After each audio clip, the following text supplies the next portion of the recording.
¿Qué tal, hermanos? Hoy vamos a ver vamos a ver la historia de Gedeón y empieza en el capítulo número 6 y en serio espero que podamos terminar la historia porque termina en el capítulo 8. Entonces son 3 capítulos que tengo toda la intención de poder abarcar, a ver cómo nos va. Vamos a iniciar con una oración. Padre, gracias te damos porque hoy podemos estudiar, Dios, te damos gracias porque nuevamente nos permites concluir una semana, Dios, y escuchar de tu palabra, estar juntos, Dios, cantarte juntos, Dios. Padre, gracias por el sacrificio que hiciste, porque ahorita cantábamos y nos alegramos por que nos redimiste, Padre, y nos diste la posibilidad de tener nuevamente comunión contigo, Padre. Bendito eres. Amén. Vamos al capítulo 6, hermanos. Gedeón es el siguiente juez que vamos a ver. Y vamos a leer, para comenzar, desde el versículo 1 al 3. Alguien que me ayude, versículo 1 al 3. Entonces, nuevamente vamos a ver hoy otra repetición de este ciclo de la nación de Israel. También vamos a estar viendo algunas cosas interesantes que podamos recordar relacionado con esto que se llama el llamado a servir a Dios, qué es lo que nosotros tenemos que ver, qué es lo que nosotros tenemos que pedirle a Dios, cómo es que espera el que sirvamos.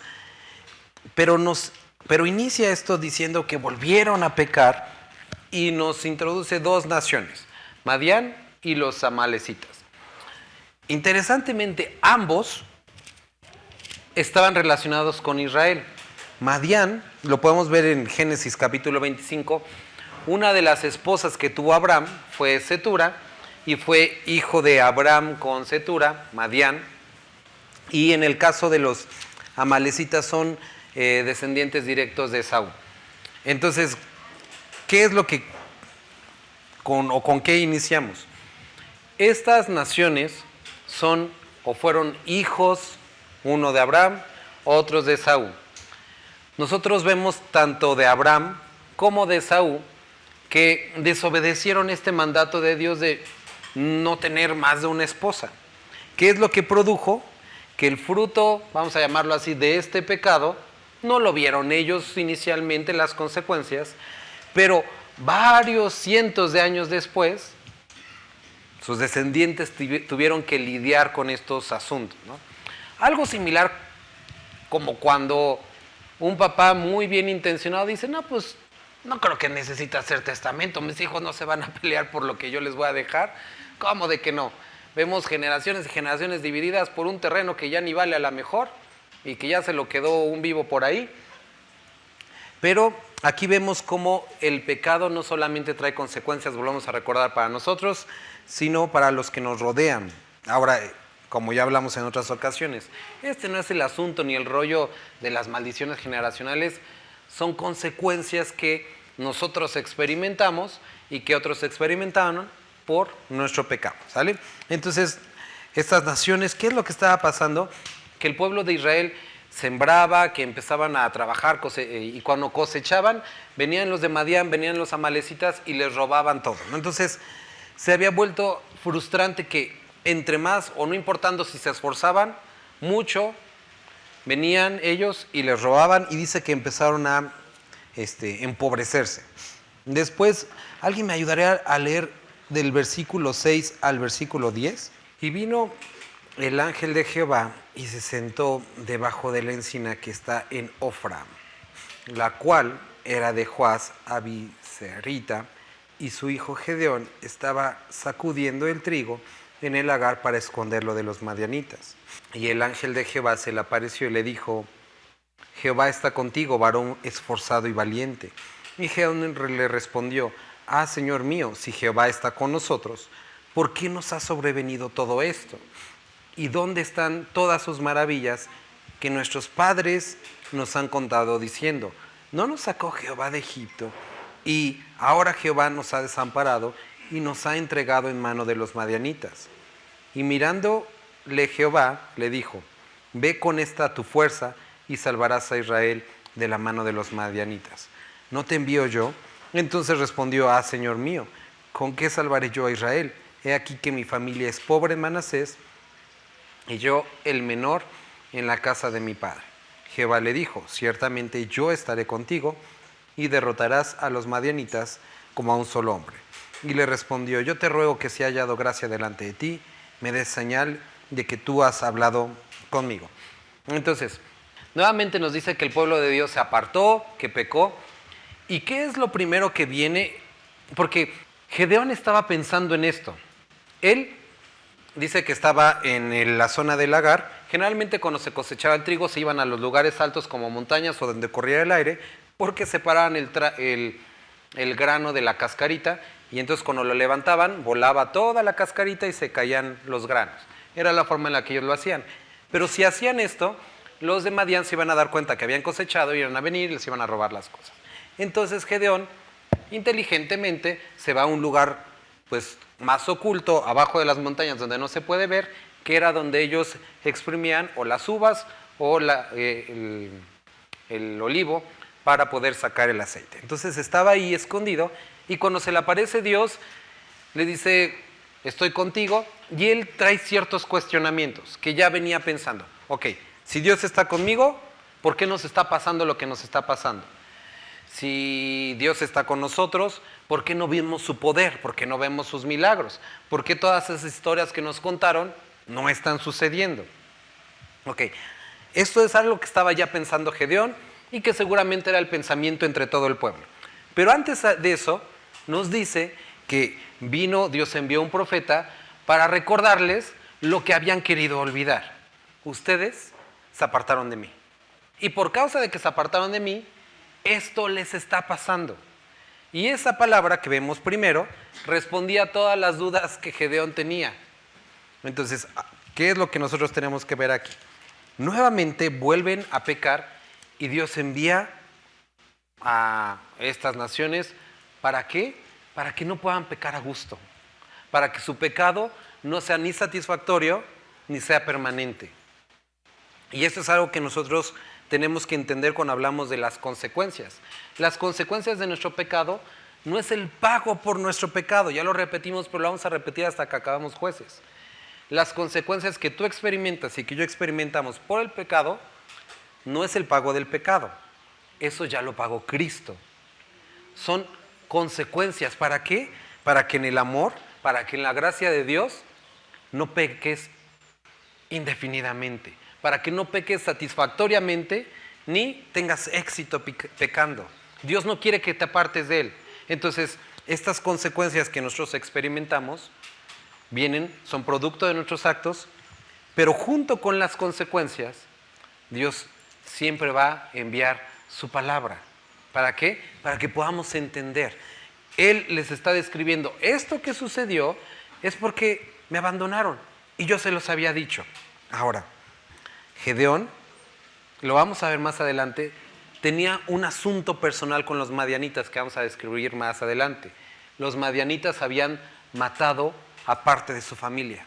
Entonces él los tenía con un dolor bastante cercano, pero no hacía nada. Y se habían acostumbrado como muchos, a vivir así y simplemente vivir con lo poco que les dejaban. Y si tú el día de hoy, hermano, por causa de tu pecado, tus malas decisiones, te has acostumbrado a vivir así, primero te diría, vuélvete a la palabra. Esta te va a describir cuál es tu condición.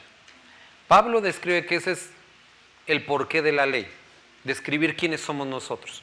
Y una vez que sabemos quiénes somos nosotros, en qué hemos fallado a Dios, Dios se acerca a Gedeón y varios teólogos, yo personalmente estoy convencido que cada vez que vemos aquí al ángel del Señor, cuando dice el ángel del Señor es la aparición, la preencarnación de Cristo, y vemos a Cristo de una forma en la que el hombre puede entender. Entonces él aparece a Gedeón y dice, versículo Número 12. Y el ángel de Jehová se le apareció y le dijo, Jehová está contigo, varón esforzado y valiente. Y algo por lo que a veces se acuerda uno de Gedeón es porque no era muy valiente. Pero le dice, varón esforzado y valiente, al cual estaba escondido.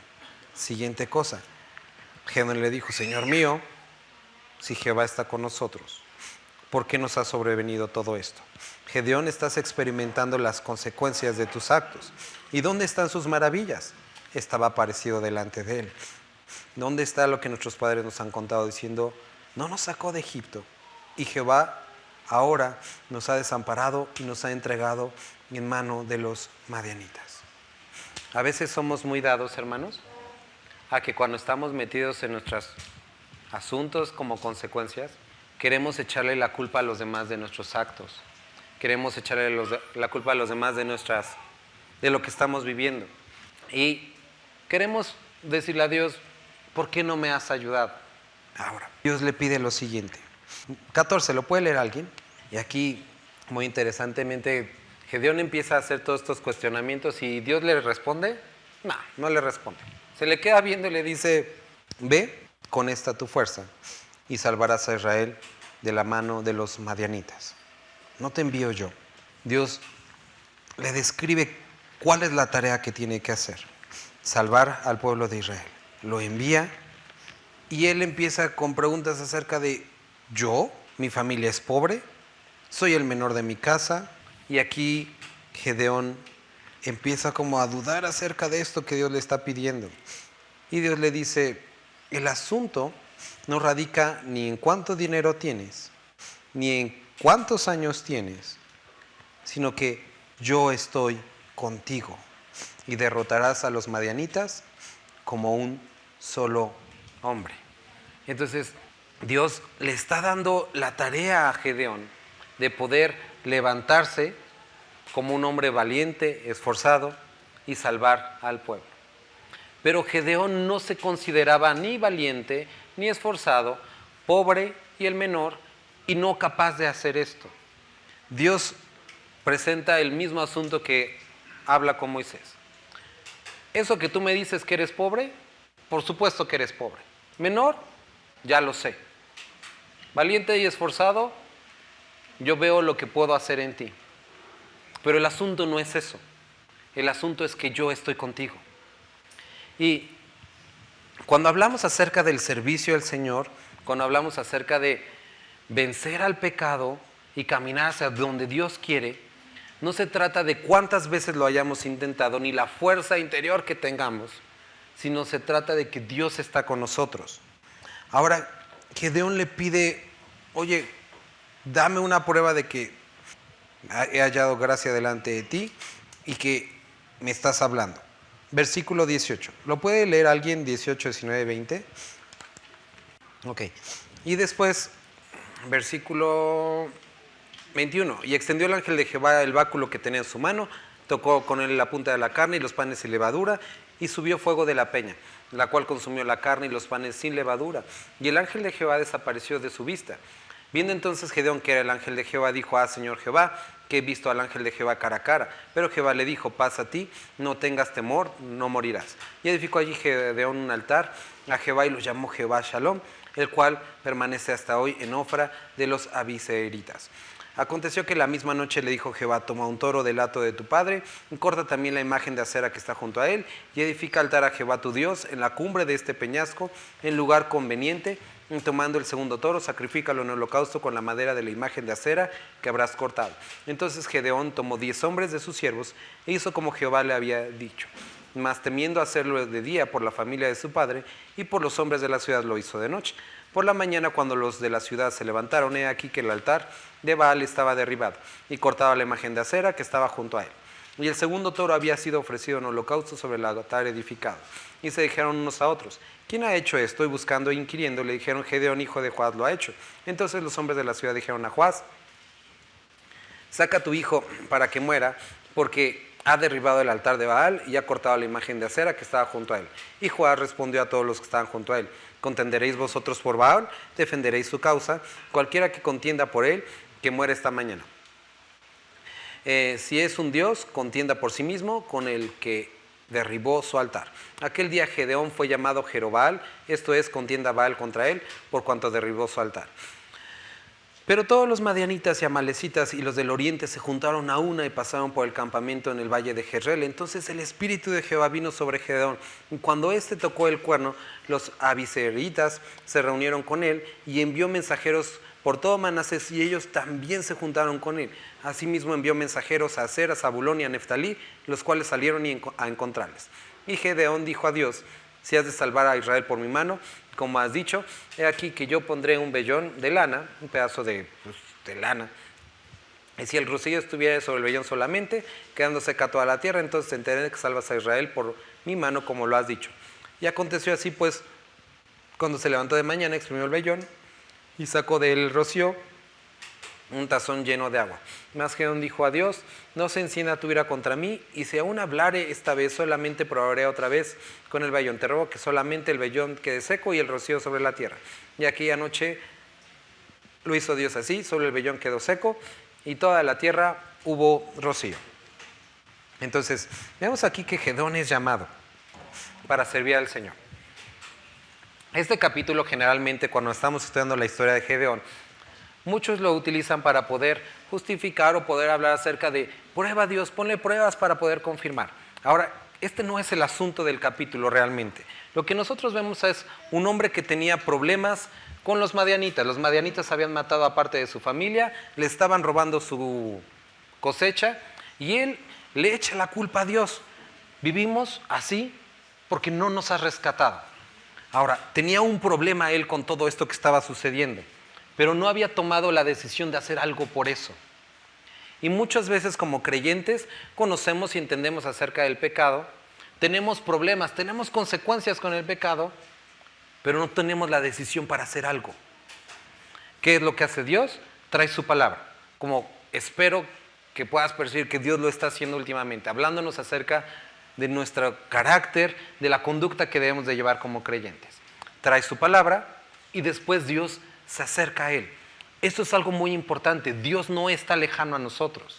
Lo hemos estado estudiando en el libro de Juan. Dios no está lejano al pecador. Él quiere que el pecador se arrepienta. Él no permite que el pecador, que el creyente que ha pecado, viva ni satisfactoriamente, ni perciba completamente su presencia, porque quiere incomodarlo para que se acerque a él. Pero Dios está lejano. Dios no está lejano de nosotros. Él quiere tener esa comunión con nosotros. Ahora, le da una tarea. Gedeón no se siente capaz de hacer esto. Y aquí tenemos que poder diferenciar dos cosas. Gedeón no estaba pidiendo en estas dos ocasiones pruebas simplemente como para pelear. Como cuando alguien te pregunta cosas acerca de Dios y te dices: ay, nada más quiere pelear, no quiere saber. Gedeón quería hacer algo. Quería creer en el Señor. Pero su pecado, su incredulidad lo había llevado a dudar acerca de lo que estaba viendo. Ahora, quiero que notes que cuando él pide esta prueba a Dios, la primera, no fue una prueba, vamos a llamar pasiva. Ahora este capítulo, vuelvo a repetir, no nos incita a pedirle pruebas a Dios. Quiero que notes mejor el principio. Donde él encuentra confirmación es en la mesa de la comunión y en la roca. ¿Qué es lo que simboliza? En la comunión con Dios y en Cristo Jesús. ¿Quieres tener certeza acerca de las cosas que Dios te ha pedido? No se trata de Dios. Si mi carro se mueve solito, es que tú vas a poder. Si le da como que la sombra para acá o si se cae el árbol, él lo que está aquí describiendo, estaba hablando con Dios y obtuvo la confirmación en Dios, en Cristo. Y lo que nosotros podemos ver de este capítulo, que era muy necesario que él pudiera encontrar algo que nos menciona aquí: paz. Dice que le puso por nombre a ese altar Dios de paz, o Dios que da paz. Y es importante que nosotros como creyentes podamos acercarnos y tener esa paz. ¿Qué es lo que nos dice Romanos que produce paz? El ser justificados por medio de Jesucristo, y entonces experimentamos paz. ¿Qué es lo que sucede cuando nos alejamos y nos apartamos en pecado? Tenemos incertidumbre, tenemos conflicto, tenemos temor, tenemos ausencia de paz. Y si estuviste viniendo los miércoles, si no te animo que puedas leer o escuchar la predicación, Primera de Juan capítulo 4 nos dice cómo es que nosotros superamos esta ansiedad o este temor. Nos dice que siendo perfeccionados en el amor. ¿Cómo nos perfeccionamos en el amor? Según 1 Juan capítulo 4, amándonos unos a otros, sometiéndonos a Cristo Jesús, creyendo que no se trata de lo que nosotros hagamos por Él, sino el amor que Él nos ha tenido. Escúchalo o léelo después. Entonces, Él encontró la confirmación acerca de lo que Dios quería hacer en la comunión, y aquí tenemos un ejemplo, en la roca, que simboliza a Cristo Jesús. En Él es que tenemos la confirmación. Ahora, dice que Él tuvo paz, pero después vemos aquí algo que Dios le pide. ¿Qué es la primera cosa que le pide? Lo había llamado para liberar al pueblo de Israel, como a ti y a mí. Leemos el libro de Hechos, leemos el libro de Mateo, id por el mundo, hagan discípulos. Vemos las cartas de Pablo, prediquen el evangelio de la reconciliación. Ok, somos llamados para reconciliar al mundo, para predicar las buenas nuevas. Pero lo primero que le pide es, tienes que lidiar con los ídolos que tienes en casa. No puedes ir y liberar al pueblo si no has tratado con tu familia. Y la primera batalla que tiene que pelear es con la que tiene en casa, con la interna. Entonces, muchos de nosotros nos encanta y podemos decir, ay, sí, voy a hablarles a la gente y les voy a llevar de comer. Qué padre está eso, voy a cooperar, qué bonito. Pero lo primero que tiene que hacer Gedeón es ir y ese ídolo que tenían en su casa, tiene que derribarlo. Tiene que enfrentar el conflicto con su padre, el conflicto con su familia y el conflicto con sus vecinos. Y tiene que considerar la posibilidad de la muerte por causa de esas decisiones. La primera batalla es la personal. Y entonces, cuando él lo hace, versículo 34, el Espíritu de Jehová vino sobre Gedeón, y cuando éste tocó el cuerno, dice que las personas empezaron a seguirlo. Después Gedeón pide nuevamente a Dios una prueba. Si has de salvar a Israel por mi mano, como has dicho, y le empieza a pedir esto. Ahorita vamos a hablar un poco más de esto. Vamos al siguiente capítulo. Levantándose pues de mañana Jerobal, el cual es Gedeón, y todo el pueblo que estaba con él, acamparon junto a la fuente de Jarod, y tenía el campamento de los madianitas al norte, más allá del collado de Moré, en el valle. Y Jehová dijo a Gedeón, el pueblo que está contigo es mucho, para que yo entregue a los madianitas en su mano. No sea que se alabe Israel contra mí, diciendo, mi mano me ha salvado. Ahora pues, haz pregonar en oídos del pueblo, diciendo, quien tema y que se estremezca, madrugue y devuélvase desde el monte de Galaad. Y se devolvieron de los del pueblo 22,000 y quedaron 10,000. Sumamos 22,000 más 10,000, ¿cuántos eran? 32,000. Más adelante nos va a decir que el ejército de Madián y de los amalecitas eran 135,000 personas. Entonces ellos eran 32,000 y tenían que derrotar un ejército de 132,000.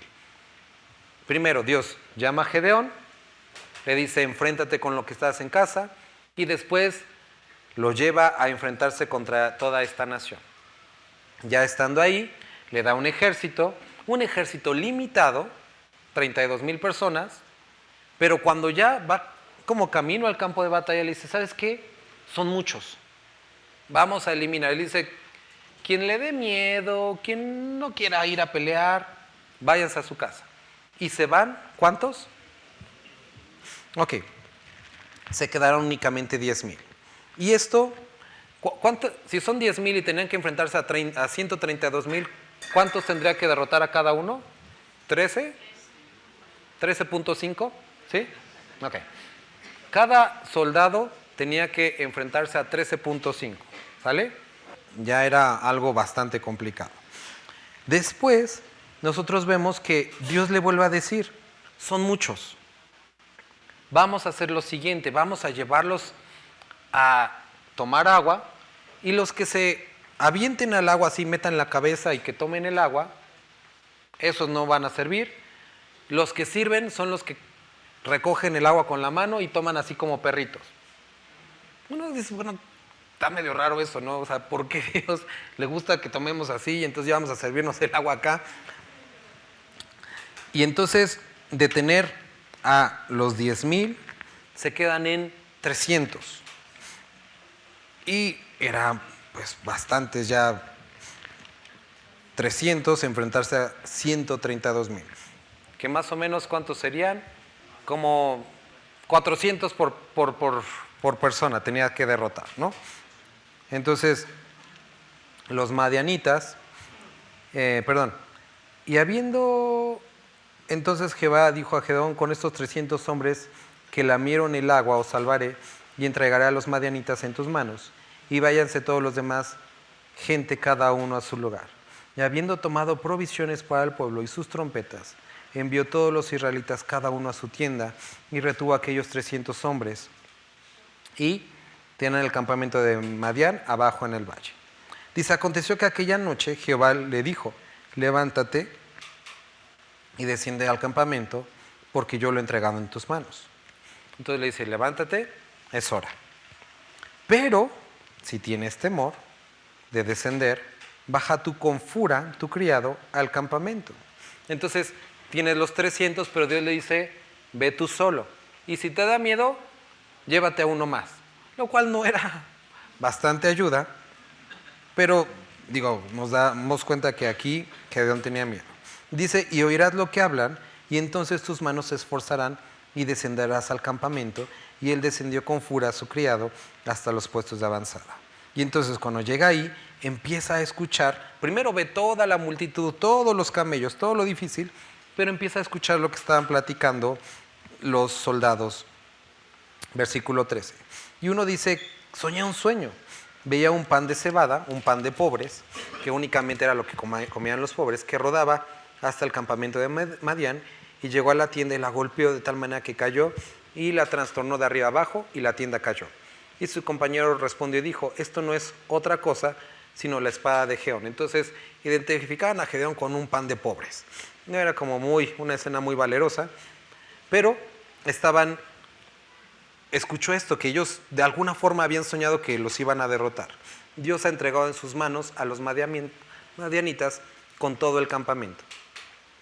Cuando Gedeón oyó el relato del sueño y su interpretación, adoró y vuelto al campamento de Israel dijo, levantaos, porque Jehová ha entregado el campamento de Madián en vuestras manos.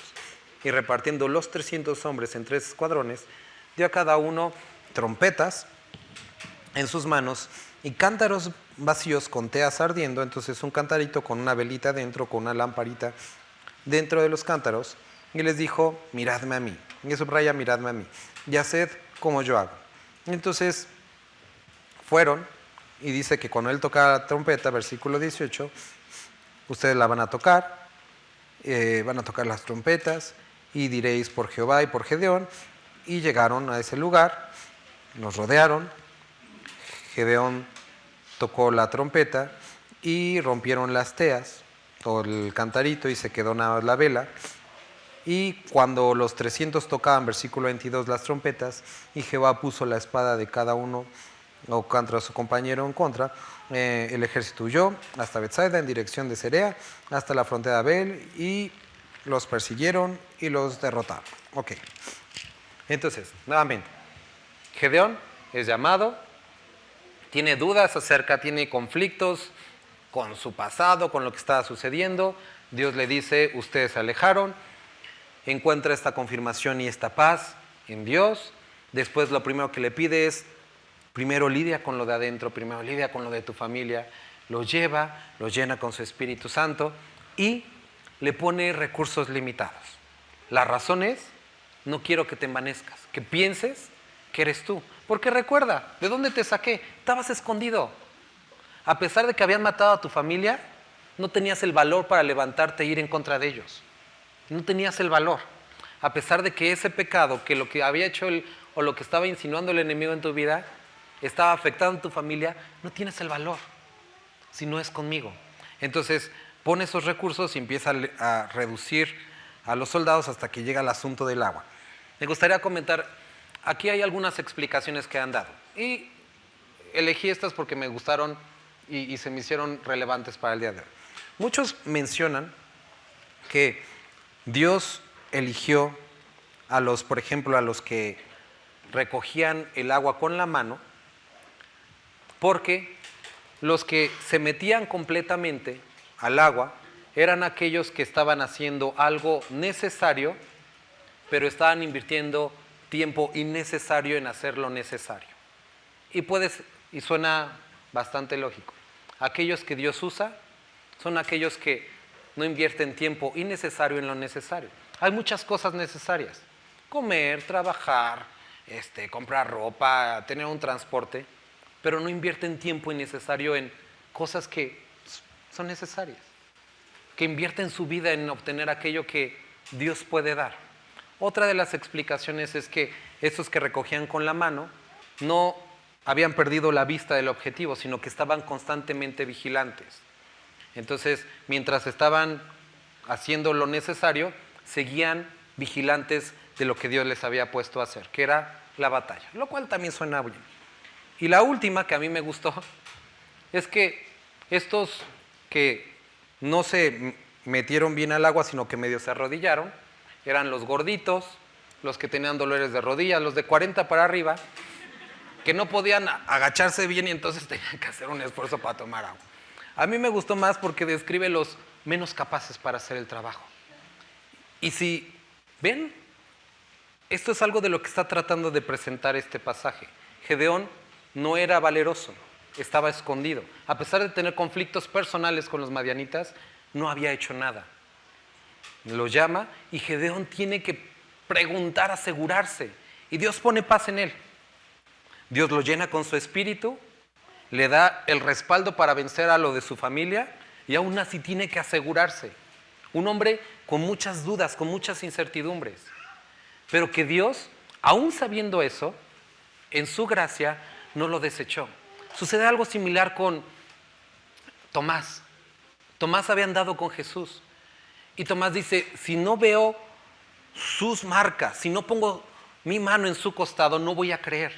Y Jesús no dijo, pues te la pierdes, Tomás, porque tú no me vas a tocar. No, Él se presenta con Tomás y le dice, Tomás, checa.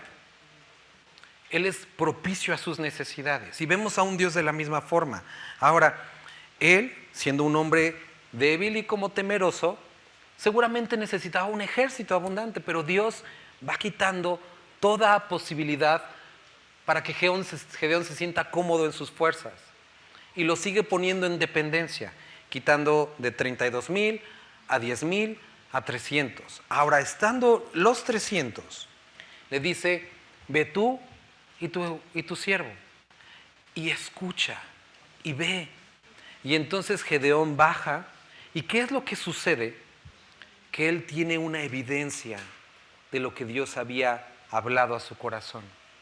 Y hermanos, es el asunto de la fe. Hoy en día en muchas iglesias presentan una fe basada en fe que no es la bíblica. Nuestra fe está basada en su palabra, en lo que Él ya ha dicho y ya ha hecho. Él no pide que creamos en algo que Él no es, sino que creamos en lo que Él es. Y por eso nos dejó su palabra como fundamento para nuestra fe. Y es donde muchos caen porque ponen su esperanza en palabras que dicen hombres, palabras que se les ocurrieron a alguien, pero Él nos ha pedido que nuestra fe esté fundamentada sobre su palabra. Y es donde Él nos dice, ven y ve. Entonces Él nos pide algo y quiere que nos acercamos a la Escritura y que podamos tener certidumbre. Y repetimos mucho este versículo, que la fe viene por el oír la palabra de Dios. Y entonces nuestro corazón puede encontrar paz, puede encontrar ánimo y puede encontrar dirección. Ahora, teniendo esto, Él se anima y lleva a todo el ejército, y es muy relevante que lo que hace es poner estas vasijas con una vela dentro y de esa forma derrotan al ejército. Pero las vasijas no se quedan enteras, tienen que ser rotas. ¿Y recuerdas qué es lo que dice Dios de nosotros, que somos como vasijas en manos del alfarero y que lo que vemos aquí es que necesitan ser rotas para que la luz que ha sido puesta en nosotros, la luz de Cristo, brille. Y hermanos, este proceso que nosotros vemos en la vida de Gedeón es muy necesario en nuestra vida. Si hemos de vencer al pecado, si hemos de servir a Dios, necesitamos ser rotos para que su luz brille. Dios se va a encargar de traerte su palabra, su confirmación.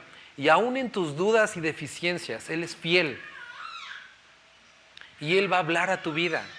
Ahora, no bases tu esperanza sobre dichos, sobre filosofías, básala sobre la Escritura. Pablo le dice a Timoteo, apártate, no pierdas tiempo en genealogías, en cuentos, en chismes. Tú métete en la palabra, no descuides la doctrina. Y si nosotros permanecemos ahí, en la comunión con Dios, podemos encontrar esa paz, esa confirmación que necesitamos, esa fortaleza del Espíritu Santo. Entonces, vemos capítulo 6, capítulo 7, vencen al ejército y los hombres de Efraín, dice, le dijeron a Gedeón, ¿qué es esto que has hecho? ¿Puede leer alguien el versículo 2 y 3? Que entonces, capítulo 8, lo que sucede es que vienen de la victoria, o más bien de la batalla, y se encuentran a uno de los del pueblo de Israel, y lo primero que dicen, oye, ¿y por qué no nos llamaste? Si nosotros también queríamos pelear. Ahora, capítulos anteriores vemos que Gedeón tocó la trompeta, convocó a todos, pero ellos simplemente no fueron. Pero cuando ya vieron la victoria, dijeron, ¿y por qué no nos dijiste? Por una parte. Ahora, empiezan a perseguir al ejército, porque a pesar de haber ganado en ese momento, siguieron persiguiendo para poder acabar con todo lo que quedaba de los madianitas. Y encontramos otro evento, que cuando ellos están persiguiendo a los reyes de los madianitas y los amalecitas, llegan a una ciudad de Israel, en el versículo 12, y huyendo Seba y Salmuna, él los siguió y prendió a los dos reyes de Madián, Seba y Salmuna, y llenó de espanto a todo el ejército. Entonces, me estoy saltando mucho. Desde el versículo 5, sí. Llega a Sucot y les dice, yo os ruego que deis a la gente que me sigue algunos bocados de pan, porque están cansados. Y yo persigo a Seba y a Salmuna, reyes de Madián. Y era el pueblo de Dios, los de la ciudad de Sucot, y le dijeron, ¿está ya Seba y Salmuna en tus manos, para que demos pan a tu ejército? Y Gedeón les dice, cuando Jehová haya entregado en mi mano a Seba y a Salmuna, yo trillaré vuestra carne con espinos y abrojos del desierto. Después subió a Peniel y les dijo las mismas palabras, y los de Peniel les respondieron como había respondido a los de Sucot. Y él habló también a los de Peniel diciendo, cuando yo vuelva en paz, derribaré esta torre. Y entonces Seba y Salmuna estaban en Caror, y con ellos su ejército, como de 15,000 hombres. Todos los que habían quedado de todo el ejército de los hijos del oriente, pues habían caído 120,000 hombres, nos da los 135,000. Y subiendo Gedeón los atrapa. Entonces, a partir de este capítulo empezamos a ver que una vez que los había derrotado en la batalla, los persigue y primero se encuentra a los mismos del pueblo. Y le dicen, ¿por qué no nos dijiste? Nosotros también queríamos parte de esa victoria. No habían respondido, pero ahora sí quisieron. Gedeón les responde muy humildemente, muy pacientemente, le dice, oye, pues sus guerras son más importantes, ustedes han derrotado más, ¿yo qué puedo hacer a comparación de ustedes? Y vemos esta blanda respuesta, calma la ira de ellos. Pero después vemos que otros del pueblo de Dios, él llega a estas ciudades y les pide, oigan, denme pan porque ya estamos bien cansados. Y le dicen, no has derrotado al ejército, ¿por qué te vamos a dar pan? Ahora, el asunto aquí es que ellos, los jefes de estas ciudades, tenían miedo. Porque si ellos proveían al ejército de Gedeón y no ganaba, los madianitas iban a regresar y los iban a matar a ellos por proveerles comida. Entonces dijeron, ni nos arriesgamos y esperamos a ver en qué acaba. Lo mismo con la siguiente ciudad. Eso quiere decir que estas personas que eran del pueblo de Dios se habían rendido, su lealtad había cambiado de estar con Dios a los madianitas, ¿sale? Ahora aquí vemos a Gedeón no tan humilde diciendo, no me dieron pan, pues voy a regresar y los voy a destrozar. Con el uno, con el otro. Ahora, cuando llegamos al versículo 12, dice que los persiguió, atrapó a los reyes, y Gedeón, hijo de Joás, volvió de la batalla antes que el sol subiese, y tomó a un joven de los hombres de Sucot, le preguntó y le dijo, por escrito los nombres de los principales y de los ancianos de Sucot, 77 varones. Y entrando los hombres de Sucot, dijo, he aquí a Seba y a Salmuna, cerca de los cuales me zaheriste, diciendo, están ya en tu mano, Seba y Salmuna, para que demos nosotros pan a tus hombres cansados. Y tomó de los ancianos de la ciudad y espinos y abrojos del desierto, y castigó con ellos a los de Sucot. Asimismo derribó la torre de Peniel y mató a los de la ciudad. Luego dijo a Seba y a Salmuna, ¿qué aspecto tenían aquellos? A los reyes, les pregunta. ¿Qué aspecto? Bueno, ¿alguien lo puede leer el versículo 18 y 19? No se desconecten, hermanos. Ya llevamos tiempo, pero no se desconecten. Esto es muy importante. Por eso quería llegar hasta este punto, para que podamos entender todo completo. Después de que tiene la victoria, uno esperaría que todos como que lo siguieran.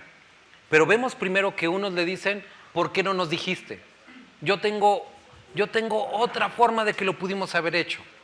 Y cuestionan a Gedeón. Después vemos a otros que habían cambiado su lealtad. Y entonces Gedeón va, atrapa a los reyes. Vamos a adelantar un poquito a los reyes. Les pregunta a los reyes, oye, las personas que ustedes mataron allá, ¿cómo se veían? Y ellos le dicen, no, pues se veían como tú, así guapos, fuertes, queriendo quedar bien, ¿no? Y dice, sí, pues eran mis hermanos. Y entonces le dice a su hijo Gedeón, hijo, sube y mátalos. Pero dice que su hijo era joven y que la verdad le dio cosa, entonces no lo quiso matar. Los reyes le dicen, sí, si nos vas a matar, mátanos tú, porque así como de cobarde es tu hijo, así eres tú. No fue una muy buena respuesta tampoco, y Gedeón los mató. Regresa con los de las ciudades y les dice, ¿se acuerdan de esto que me habían dicho? Pues acá están los reyes, y emitió juicio. ¿Qué es lo que nosotros estamos viendo? En las semanas pasadas habíamos hablado mucho acerca de confrontar el pecado y todo eso. Pero hoy el enfoque del que estamos viendo es un hombre débil, pero que cuando se rinde a Dios puede sobreponerse a ese pecado y tomar las decisiones. Ahora, aquí este capítulo no termina en eso, porque es muy fácil pelear las primeras batallas. La primera batalla fue fácil. Nada más tuvieron que romper unas lámparas y Dios hizo todo. Eso es algo glorioso, ver la mano de Dios cuando tú le dices, Dios, ayúdame, y el primer día te da paz, te quita esa sensación, te da libertad, te arrepientes, lloras, y todo está bien. El asunto es mantener la victoria. Y ese es el asunto con el cual batallamos muchos. No son esos primeros momentos, esas primeras luchas, porque las podemos sobreponer, vencer. Es mantenerse. Y ese era el asunto con el pueblo de Israel que había traicionado a Gedeón. Ellos habían traicionado a Gedeón porque se habían rendido a los de Madián y a sus dioses. Y si Gedeón perdonaba la vida de esas ciudades, no importaba que le hubieran vencido a los reyes madianitas, otro pueblo iba a venir, porque Dios iba a traer más consecuencias por su alejamiento. Entonces, no solamente era necesario derrotar a Madián, era quitar del todo lo que estaba causando realmente esa lucha. Y la lucha no era únicamente los de Madián, era el pecado que había en el pueblo. Y hermanos, lo que estamos viendo aquí es que el asunto, a veces nos enfocamos únicamente en lo periférico, pero tenemos que llegar al origen de las circunstancias. El pecado, si por ejemplo vemos en tu vida, en mi vida, en una familia, que se pelean y que gritan mucho. Bueno, vamos a hacer un trato, una promesa, ya no nos vamos a gritar. ¿Eso soluciona el problema? No, porque pueden dejar de gritar, pero nos dice la palabra que manifiestas son las obras de la carne. Y esa gritería es únicamente el resultado de una obra de la carne que tiene como origen el alejamiento de Dios. Y entonces es lo que estamos viendo aquí. Él lidió con el alejamiento a Dios, porque es fácil la primera batalla, pero es necesario mantener esa batalla. Y entonces Gedeón tuvo que echar mano de lo que había hecho, enfrentarse con su familia, con lo propio, para enfrentarse con su propio pueblo. Y entonces se enfrentó con su pueblo, ejecutó el juicio que Dios había determinado, y cuando vio a los reyes de frente, le dice a su hijo, tú mátalos, no quiso, él se los tuvo que echar. Ahora, no termina ahí. Quiero que vean que después los que cuando lo vencen a todos, el pueblo le dice, versículo 23, no, desde el 22, los israelitas dijeron a Gedeón, sé nuestro Señor, tú y tu hijo y tu nieto, que nos has librado de la mano de Madián. Pero Gedeón les dice, no seré Señor sobre vosotros, ni mi hijo os señoreará, y Jehová señoreará sobre vosotros. Y vemos una respuesta hermosa de Gedeón. Le dicen, conviértete en nuestro rey. Y él dice, esto no fue por mí. No voy a señorear sobre ustedes. Dios es su Señor. Ahorita hablamos de esto. Entonces, Gedeón les dijo, no voy a ser su Señor, pero quiero hacerles una petición, que cada uno me dé los zarcillos de su botín, pues traían zarcillos de oro, porque eran ismaelitas. Entonces, de todas las arracaditas de oro que traía el ejército, los 135,000, denme las arracaditas, miren, con eso ya, ese es mi pago. Y la gente dijo, bueno, pues está bien. Entonces, de buena gana te los daremos, y teniendo un manto, echó allí cada uno de los zarcillos de su botín, y fue el peso de los zarcillos de oro que le pidió 1,700 siclos de oro, sin considerar las planchas y los joyeles. O sea, nada de los puros aretitos, 1,700 siclos de oro.